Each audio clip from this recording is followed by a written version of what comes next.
Howdy folks, welcome back to my World of Tanks replays with the mighty Jingles. We're no longer on the test server, today we're on live, and yep, that is a Somua S-40 that you are looking at in my garage. Jingles, what the hell are you doing with that piece of crap in your garage? Well, there's a reason for this. After playing the AMX-50 Foch 155 Tier 10 French tank destroyer on the test server, I must get me one of those. So I've started the long, painful grind up the French tank destroyer line, and this is currently as far as I've got, because I only started today. The Somua S-40 Tier 4 French tank destroyer. This thing is widely regarded as the worst tank destroyer in the game. Your opinion may vary, but there are plenty of people out there who would actually rather be driving a Panzer IV than this thing. Am I included among them? Not sure. It's not great. No argument there. It's okay. It's probably the best thing I could say about it. Let's have a look at the numbers. 280 hit points and absolutely no armour whatsoever. 36mm of armour. So this is a seriously fragile machine. A Panzer IV could kill this thing in 2 shots. Now, if it gets a good damage roll, and it probably only need 1 good damage roll, and it would kill you in 2 shots. You do not want to be getting shot at in this thing.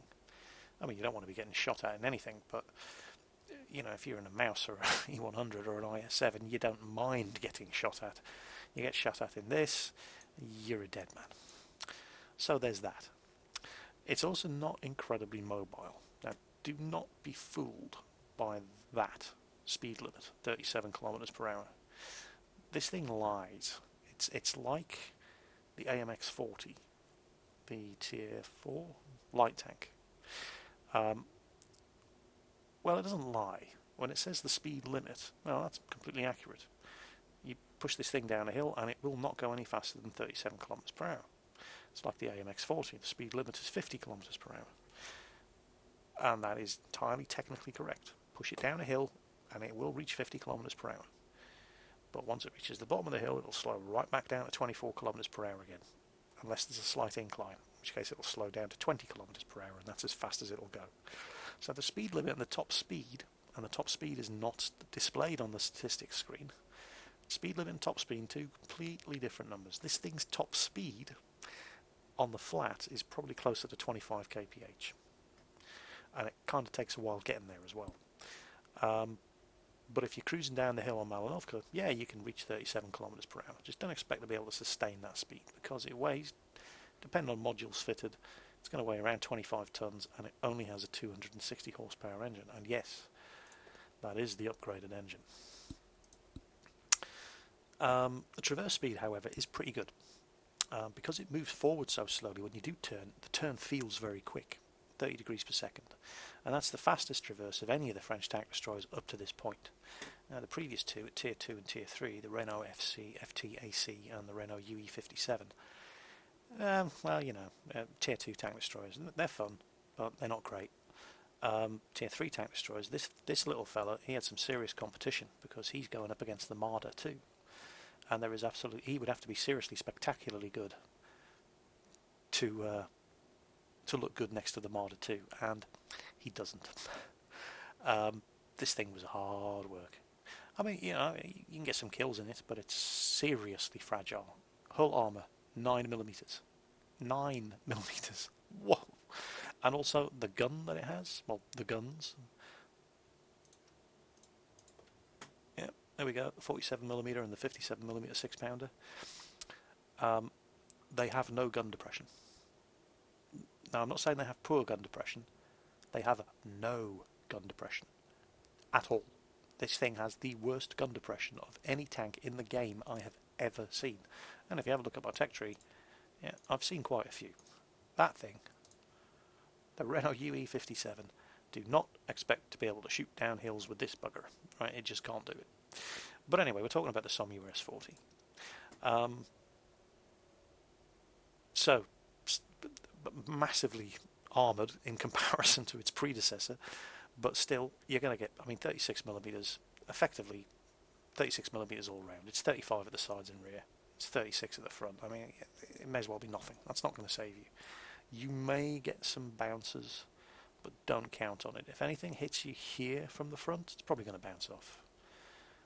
And that's probably about it. Everybody else is going to be able to penetrate you. Tier 1 tanks are going to be able to penetrate you. You just do not have any armour on this thing. But you kind of get used to that playing low tier tank destroyers, or you should be used to that, or you're going to be very disappointed, because that's just the way they are. View range, well, yeah, it's only tier 4, 330 metres. I mean, if you look at the Marder, which is tier 3, has 402 metre view range, but it's an open-top vehicle. And if you look at what the commander is having to look through to see anything in this, you know, these little slots here, I think these are gunner's ports here, there's a tiny little slit here. Yeah, you can see why the view range is so limited. And that's the same in the Stug and all these low-profile, you know, the Su-85, they're all pretty much the same as far as view range goes. Looking at the modules, well, it's got a choice of 3 radios, and they're all uniformly crap. 455 metres is the limit of your signal range. If you're on a large map, you will lose contact with friendlies, and you will not be able to see what they're shooting at. The stock suspension is 2 degrees slower to turn, and only has a 24.5 ton load limit. And as you can see, you're going to need to upgrade the suspension, because I'm sitting here at 24.6 tons with everything loaded. Low 24.62. Yep, the camo net only weighs 100 kilos, so you will have to fit the suspension if you want to fit the gun, the engine, and the radio. Or you could leave the radio till last, because difference between, I mean, all the signal ranges are rubbish, so you could probably upgrade it, gun, engine, tracks, then radio, in that order, and that's probably what I'd recommend. Speaking of the gun, well, it has a choice of 3. There's the stock gun, which is completely useless. It only has 68mm of penetration, and that's just not good enough. Then there is a derp gun, 105mm howitzer, which is, you know, it's pretty much the same as all the other tier 4 and 5 105mm howitzers. Does a good amount of damage, has absolutely shocking penetration. So against anything with even a reasonable amount of armour, it's not going to do that amount of damage. Here, however, that's the one that we use. That's the 75mm gun. And it's not bad. There are better guns. I would rather be using the Stug's 75mm gun, but I can't, because it's French and that's German, so I'm stuck with this. And it's not a terrible gun. I've seen better, I've seen worse. The stock gun it gets is worse. But this thing has a rate of fire of 15.79 rounds per minute. That's pretty good. Its penetration is 100mm. It's not bad. It's good enough for a tier 4 tank destroyer. The damage is, well, again, it's not terrible. 110 damage. But bearing in mind this is a tier 4 machine. And if you go to the Panzer IV, which is an absolutely amazing tier 5 medium tank, and that's just a little bit less than the average damage of this thing's gun, and it fires faster. So yeah, damage and penetration on the gun isn't bad. Unfortunately, the accuracy is absolutely shocking. 0.41. That's terrible. That's like BL10 standards of accuracy. That's just there.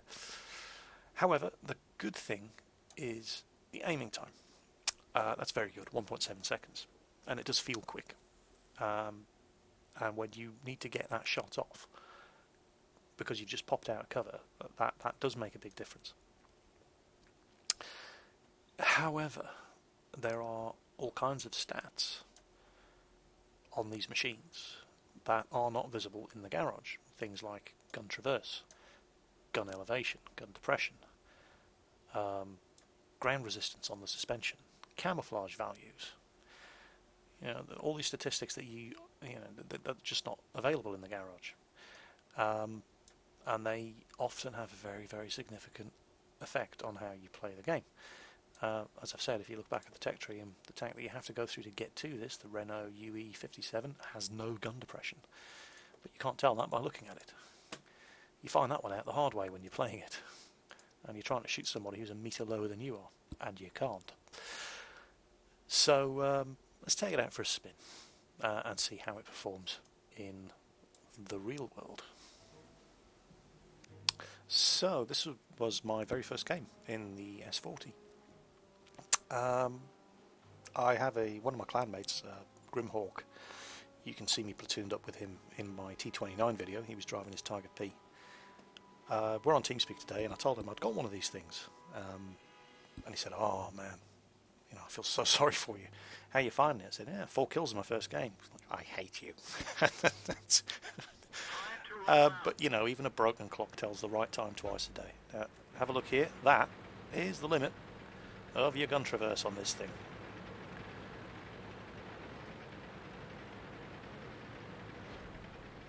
It's not good at all. From there, it does, however, have pretty good gun depression, but the gun elevation is absolutely lousy. Gun traverse looks like being about 15 degrees to either side, but yeah, the gun depression ain't bad. Actually no, the gun elevation is pretty good. Left and right traverse on the other hand, not great. But the very good aiming time, 1.7 seconds, helps alleviate some of that. Here we can see, you can actually get up to about 30 kilometers per hour on this. I was mistaken in the garage. It just doesn't feel that fast. On rough ground like this, you're looking at 25, 26 kph. Now, because of that shocking gun traverse, when you do pop around a corner to take a shot, which is not the ideal environment for this thing, because that means they can see you and they can shoot back. The 1.7 second aiming time is a lifesaver, because it just limits the amount of time you have to sit there aiming. Okay, didn't get there in time.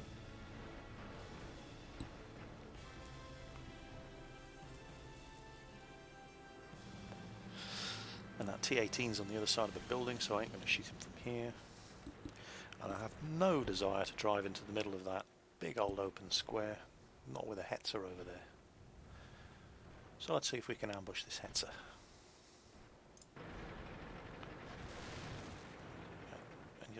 Okay, I'm going to have to destroy that car to get a shot at him, but you reload so quickly, and there's that aiming time. It is actually pretty damn good. And back up because artillery spotted me.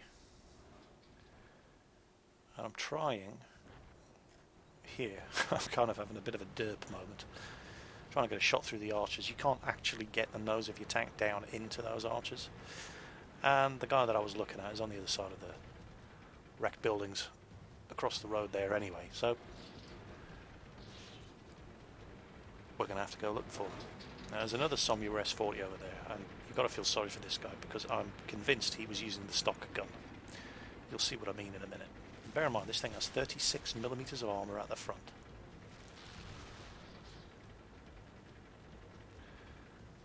I'm using an external camera view here, just so we can see where he hits me. So I penetrate him and do no damage.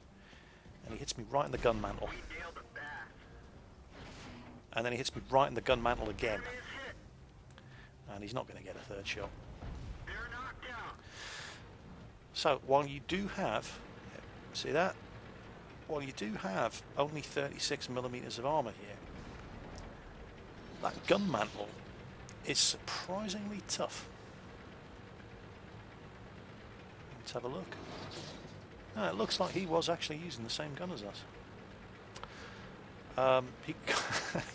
He could have aimed anywhere, absolutely anywhere at the front of my machine, and he would have penetrated and possibly killed me. So I can only assume he was using auto aim. So there's a lesson there, kids. Auto aim is for noobs or T50-2 drivers when they're circling artillery. And here's a BS, and I've never killed one of these before, so, you know, thank you. It's another one towards my French mastery badge. It is French, isn't it? I've never seen one before. And there's our SU-18. And I mean, that's not bad for a gun that has .41 accuracy. But, you know, I suppose even a broken clock tells the right time twice a day. So my overall experience with this thing so far has been relatively positive. I mean, I understand its limitations. It's not a very good machine at all. But it's not that bad. I mean, it's not great. That 75mm gun has it's good aiming time. It's got appalling accuracy. It's great for short range to medium range work. It's a bit potluck at long range. The penetration is adequate. The damage is adequate. It's just the machine itself that's kind of limited. But you know, every machine in the game has limitations. You just have to learn how to exploit its advantages. And the advantages of this thing, when fully upgraded, are pretty much the gun. That's really all it has going for it. But that's not a bad thing in a tank destroyer. So while this thing is certainly not going to win any beauty awards, it is definitely not the greatest tank destroyer in the game. In fact, it's probably not even the greatest tank destroyer at tier 4. You know, it's all right. I won't be sad to see it go, and I'm looking forward to journeying further down the French tank destroyer line. And we'll keep you updated on how they go. Tier 5 next. Hopefully get there within a day or two. Because I don't want to spend any free experience on this. I'm saving that for the tier 10s. And so that was the Somua S-40. Not quite as bad as I've been led to believe. Although, maybe that was just a lucky game. Looking at the scores, 13-2. Yeah, that probably was just a lucky game. Perhaps the pain is yet to come. We shall see. So, I have been the Mighty Jingles. That was the Somua S-40 in My World of Tanks Replays. Catch you next time.